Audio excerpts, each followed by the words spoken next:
do not know what time of day it is for you, but I'm just glad that you decided to tune into another episode of Inspirations with Rashonda, which is a little bit of this, a little bit of that, all things inspiration for your mind, body, and soul care. So listen, this is day 3, episode 3 of our Learning and Singleness series. So I'm hoping that you've gotten some good tips out of the first 2 days. And so I wanted to come back today. If you read the title, the online dating dilemma. Online dating. Should Christians online date?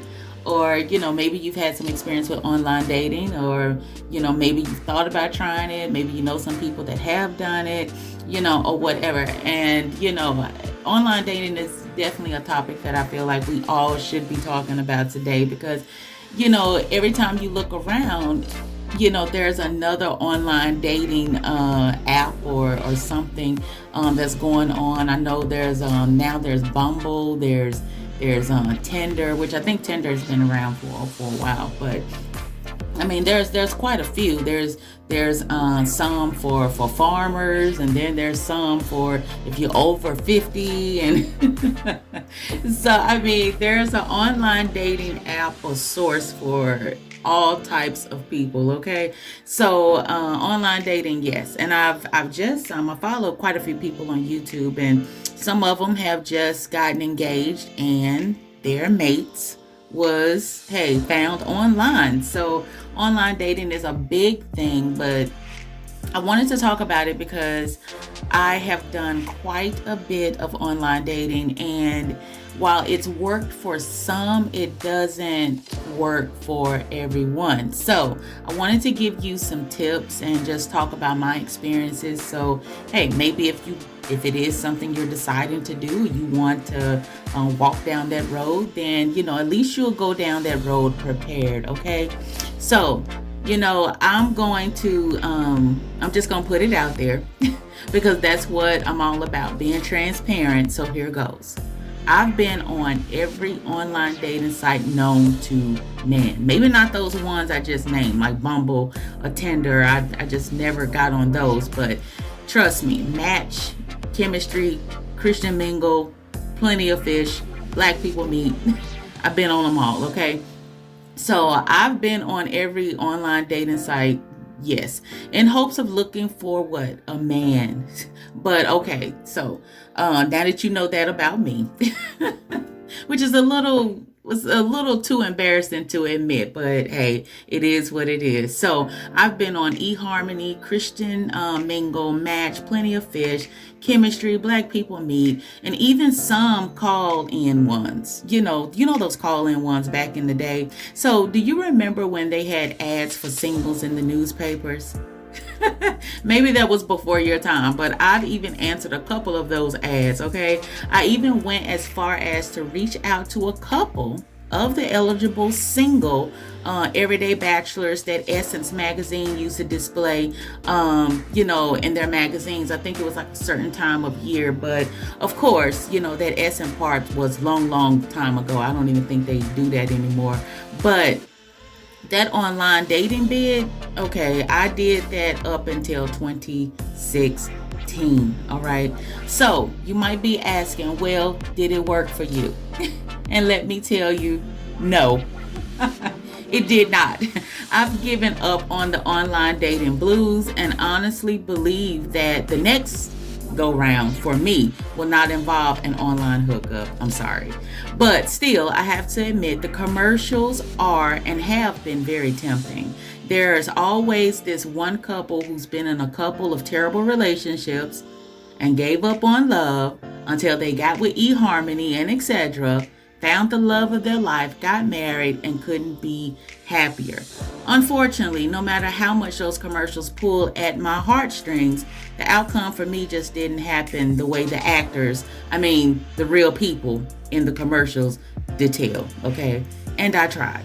I've always tried to mimic other people's successful dating tricks and habits as well, and their stories. So if someone stated that they found true love online, I went online and started an account.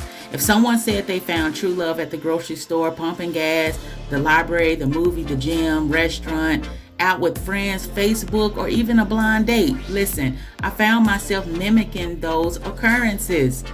Getting dressed up to go to the grocery store, okay, going to the gym for nothing, all right. But so I was just thinking that maybe, that it would happen for me that way too. And again, that pesky lie detector test determined that was a lie. Now, don't get me wrong, the online dating thingy does work and has worked for quite a few people that I know. My mom met her husband online. They were married for 12 wonderful years until she passed away. I have a friend who met her her now husband online. They've been together for a total of 5 years, but they just got married. I believe it's last year they got married. So, now they husband and wife. They met online. As a matter of fact, they met on Plenty of Fish. I also know quite a few Christian people who have met their spouses through online dating and are still going strong in marriage years later.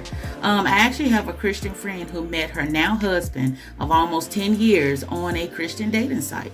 So after meeting quite a few men who presented let's just say not so godly Christian conversations, she decided to get off, and not even do the whole online dating thing anymore. But before she could hit that deactivate button, her now husband sent her a wink, and the rest, as you can say, was history. So I wouldn't count online dating totally out, given the good stories it has produced, because it does produce some good stories. But with every good thing comes some not so good things. Given my not so good experience with it, I thought I'd offer you a couple of tips that I learned from my failures that will hopefully work well for you in your dating journey, whether you're on or offline. So, tip number 1, and knowing is half the battle. The first mistake I made before going online is not being secure with who I was first. I had very low self-esteem and didn't love myself neither. I was getting online in hopes of finding someone to do that for me. The thing is, when your self-worth is low, then you won't attract someone whole. You'll be attracting someone that's half of what you want or need. Remember, you attract what you feel. If you're broken, then you're going to attract every broken person out there. So, get yourself in check before you start that profile. Okay? Tip number 2. Make a list and check it twice. Before you begin a profile online, make a short list of things you're looking for. Once you get online, it can be pretty overwhelming to see all of those pics and available singles profiles. While the dating sites try to do their best in sending you perfect matches, sometimes they miss the mark. You know how we're told to make a list of items we want before going to the grocery store, and how it's not wise to go when you're hungry? That's the way you need to think when you're online. You don't want to pick someone out of desperation, and you want to have a list so you'll stay focused on what you truly want. Tip number 3. Yes, I take a public place for 500, Alex. No matter how much chemistry you may feel you have with your new potential, safety is essential. Let your first meeting be in a public place or plan to do a double date.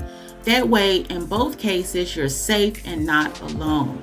I would also plan to get to the place first. That way, your blind date will not see your car. If things don't work out, then you'll feel somewhat secure in that person not seeing your license plates. Now, I know that might sound strange, but you'll be surprised at the lengths people go through to find out something about you. And if you really don't want, your potential to see your car or whatever, have somebody to drop you off. Okay? So, and then call before the date is over, call them maybe 10 or 15 minutes before to come and pick you up. So that way, either way, you're safe and you're, if during the date, if things don't turn out to go so well, then you won't have to, have any other issues or problems. So, tip number 4, shh, don't tell everything. Don't spill the beans about your childhood, your elementary school, family, job, or kids, if you have any, on a date. Use the earth method, is what I call. The earth has 3 layers: the crust, which is the thinnest layer, the mantle, which is the hot layer, and the core, which is the hottest layer. When you're getting to know someone, you want to start with the thinnest coating, detailing things about you, such as what you do and some simple things about yourself.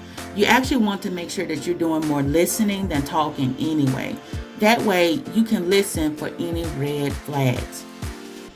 Tip number 5, let's talk about sex, baby, or not. As Destiny's Child once sung, no, no, no, no, no. Anyone talking about sex and they haven't even gotten a chance to get to know you, let's know, get your name down first, is a big next. Trust me, if you open this door by talking with them about it, you will never get that door closed. Nor will you know if they're really interested in you or your body. It'll be tough to tell once that door is open. Do my method, LiQWYD. Let's keep it simple, girls. Any man that's interested in your body first, or wants you to send all these body shots of you in tight, revealing clothing, is a big red flag, okay? Tip number 6, don't play, ask away.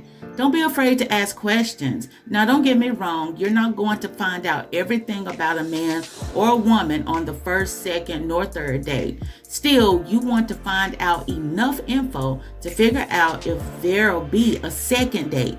The last thing anybody wants to do is waste weeks or months on someone who shouldn't have made the cut initially. Okay? So, these were just a couple of things that I learned in my online dating experience. Hopefully, these tips can help you. As stated, there's nothing wrong with online dating. Just keep in mind that everyone else's romantic experience may not be the way things will work out for you. In the meantime, I say enjoy yourself, take your time, and let life surprise you with your own love escapade, whether it's online or off. So, hey, happy dating. I hope you enjoyed this episode. I hope it was an encouragement to you. If so, please do me a favor. Leave a like, a comment, and subscribe if it was really, really good to you. So episode 4 is on its way tomorrow. So please make sure you stay tuned. And until then, be blessed.